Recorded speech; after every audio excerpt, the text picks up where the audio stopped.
बच्चों, आज मैं आपको morphology, anatomy and functions of root के बारे में बताने जा रहा हूँ। सबसे पहले इसका मॉर्फोलॉजिकल स्ट्रक्चर्स में देखेंगे कि किसी भी सीड्स के जर्मिनेशन होने पर उसमें एक रेडिकल्स निकलता है जिससे कि रूट निकलता है, यानी root rises from radicals of seeds, यानी सीड्स के रेडिकल से रूट्स निकलता है जो जमीन के अंदर की ओर वृद्धि करती है। तो किसी भी प्लांट्स का वह भाग जो जमीन के अंदर ग्रोथ करता है और सीड्स के रेडिकल से निकलता है उसको हम रूट्स कहते हैं।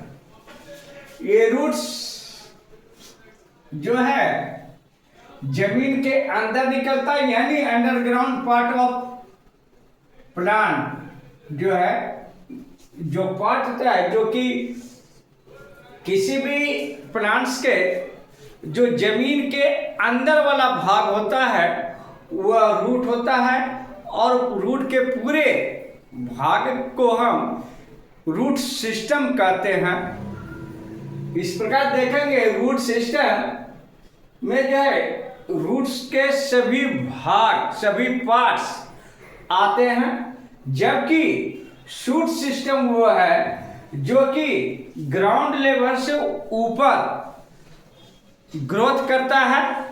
तो इस प्रकार पूरे प्लांट्स को दो भागों में बांटा गया है, एक रूट सिस्टम जो जमीन के अंदर होता है, दूसरा शूट सिस्टम जो जमीन के ऊपर होता है। इस प्रकार के हम देखेंगे कि ये जब किसी प्लांट्स में दो सिस्टम होते हैं, एक रूट सिस्टम, दूसरा शूट सिस्टम। अब देखेंगे कि वो रूट्स जो कि रेडिकल से निकलकर जमीन के अंदर जाते हैं वो प्राइमरी रूट्स कहलाते हैं, जिसको कि हम टैप रूट भी कहते हैं। और ये प्राइमरी रूट्स आगे चलकर के नीचे ये लेटरल भाग से कुछ रूट्स निकलते हैं जिसको कि हम सेकेंडरी रूट्स कहेंगे, और सेकेंडरी रूट से जो अदर्स रूट्स निकलता है उसको टर्सरी रूट्स कहेंगे। यानी प्राइमरी रूट्स या टैप रूट से जो लेटरल साइड में जो रूट्स निकलता है उसको सेकेंडरी रूट्स, और सेकेंडरी रूट से निकलने वाले रूट्स को हम टर्सरी रूट्स कहते हैं। तो इस प्रकार जो कि डाइकोटिलिडनस प्लांट्स में पाए जाते हैं। मोनोकोटिलिडनस में देखेंगे कि प्राइमरी रूट शॉर्ट टाइम के लिए निकलता है और फिर वो खत्म हो जाती है, लेकिन प्लांट्स के बेस से बहुत से फाइबर टाइप का स्ट्रक्चर्स निकलता है, रूट्स निकलता है, जिसको हम फाइब्रस रूट कहेंगे। क्या कहेंगे? फाइब्रस रूट कहेंगे। और ये मोनोकोटिलिडनस प्लांट्स में होता है। अब देखेंगे फिर से कि रूट सिस्टम जो जमीन के अंदर होता है, शूट सिस्टम वैसे प्लांट्स का वह भाग जो जमीन के ऊपर होता है। इस रेडिकल से जो रूट्स निकलते हैं वो प्राइमरी रूट्स भी हो सकते हैं, फाइब्रस रूट्स भी हो सकते हैं, या अदर रूट्स भी हो सकते हैं जिसको एडवेंटिशियस रूट कहेंगे। प्राइमरी रूट्स को हम टैप रूट कहेंगे जो कि डाइकोटिलिडनस प्लांट्स में होता है, जबकि मोनोकोटिलिडनस में फाइब्रस रूट्स निकलता है, क्योंकि प्राइमरी रूट्स ये बहुत शॉर्ट टाइम के लिए होता है और इसके स्थान पर स्टेम से बहुत से फाइब्रस टाइप का जो है रूट्स निकलता है, जिसको कि हम फाइब्रस रूट कहेंगे, और ये मोनोकोटिलिडनस प्लांट्स में होता है। अब एक तीसरा रूट्स होता है जिसको कि एडवेंटिशियस रूट कहेंगे, जो कि प्लांट्स के अदर पार्ट से ये निकलता है, यानी adventitious roots arise from other parts of plant, ये अदर पार्ट से निकलता है। यदि हम इसके कार्य की बात करें तो इस रूट्स का पहला कार्य है वाटर और मिनरल्स का एब्जॉर्प्शन, दूसरा यह है providing a proper anchorage to the plant parts, and third होता है storage of food materials and respiration in Rhizophora. तो इस प्रकार के देखेंगे, जब जड़ों के द्वारा कोई भी प्लांट्स वाटर और मिनरल्स को एब्जॉर्ब करता है, और कुछ ऐसे प्लांट्स होते हैं जिसकी क्लम्बिंग होता है, और ये प्लांट्स बॉडी को जो है एनकरेज करता है, और तीसरा ये है कि ये फूड मटेरियल का स्टोर्स करता है, और राइजोफोरा में देखते हैं कि ये रेस्पिरेशन का भी कार्य करते हैं। यदि हम इसके रीजन ऑफ द रूट्स में जाएं तो देखेंगे कि इस रूट्स का सबसे निचला भाग जो कि एक कैप टाइप का स्ट्रक्चर से बनाता है, उसको रूट कैप कहेंगे।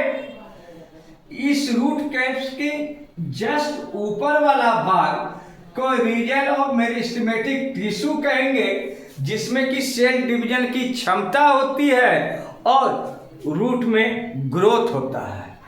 ये पार्ट जो कि सेल डिवीजन करके के सेल्स का निर्माण करता है, और ये आगे की मिट्टी के अंदर बढ़ते रहते हैं। ये भाग रूट कैप का भाग जो कि हार्ड मिट्टी को भी जो है मिट्टी के अंदर जाने में मदद करती है।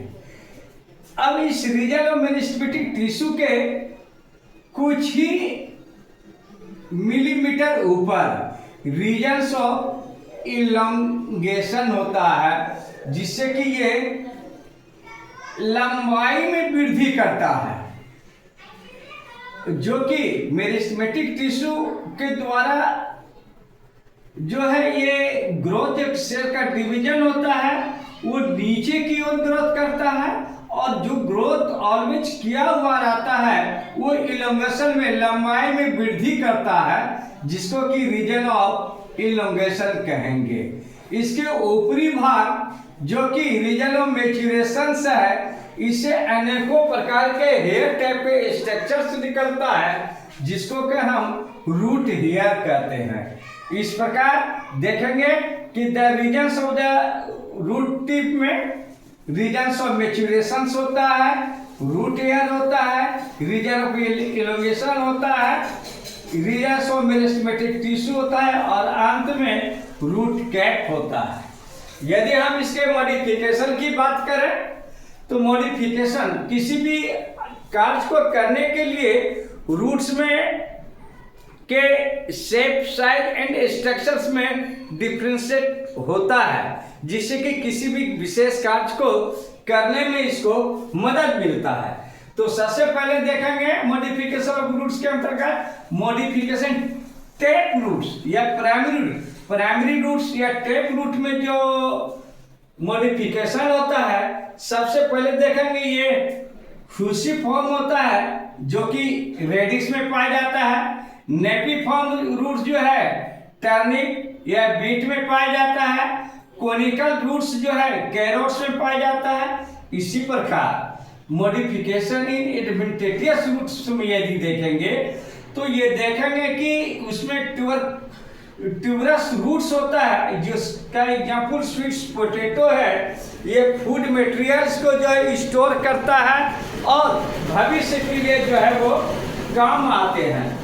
इसके बाद है modification in adventitious roots for mechanical supports. बहुत से ऐसे प्लांट्स हैं जो कि मॉडिफाइड करके मैकेनिकल सपोर्ट्स प्रदान करते हैं, जैसे prop roots, example banyan, stilt root जिसका एग्जाम्पल केवड़ा, मैट एंड शुगर कैन।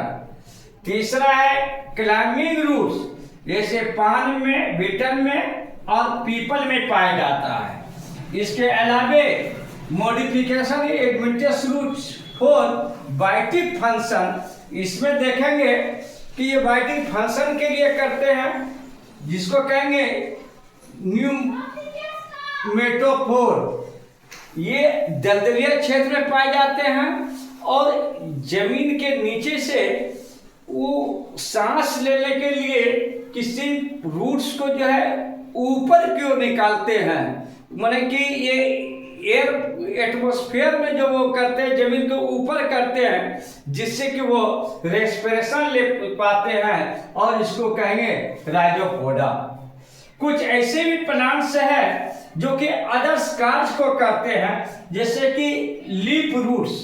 ये जो है इसका एग्जाम्पल है ब्रायोफाइलम और बिगोनिया, जिसको पत्थर चूर्ण कहेंगे इसके ब्रायोफाइलम में। इसके रूट्स के कटान्स, लीव्स के कटान में छोटे छोटे रूट्स निकलते हैं, जिससे कि न्यू प्लांट्स होते हैं।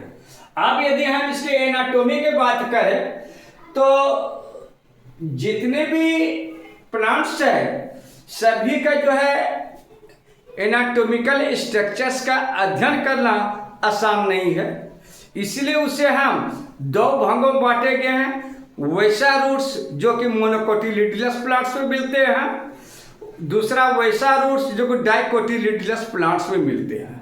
तो मोनोकोटिलिडनस हो या डाइकोटिलिडनस प्लांट्स हो, उस सभी में जो है epiblema, cortex, endodermis, stele, pericycle, vascular bundles, xylem, phloem, conjunctive tissue और पीथ पाई जाती है।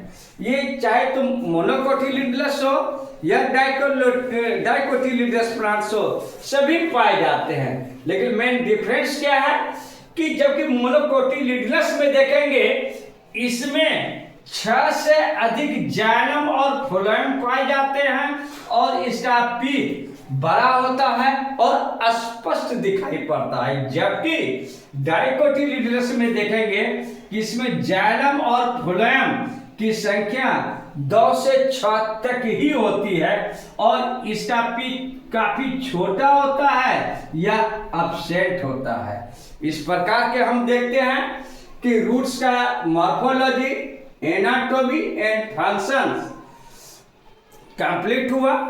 यदि आपको ये वीडियो अच्छी लगी हो तो सब्सक्राइब जरूर करें और लाइक करना ना भूलें। धन्यवाद।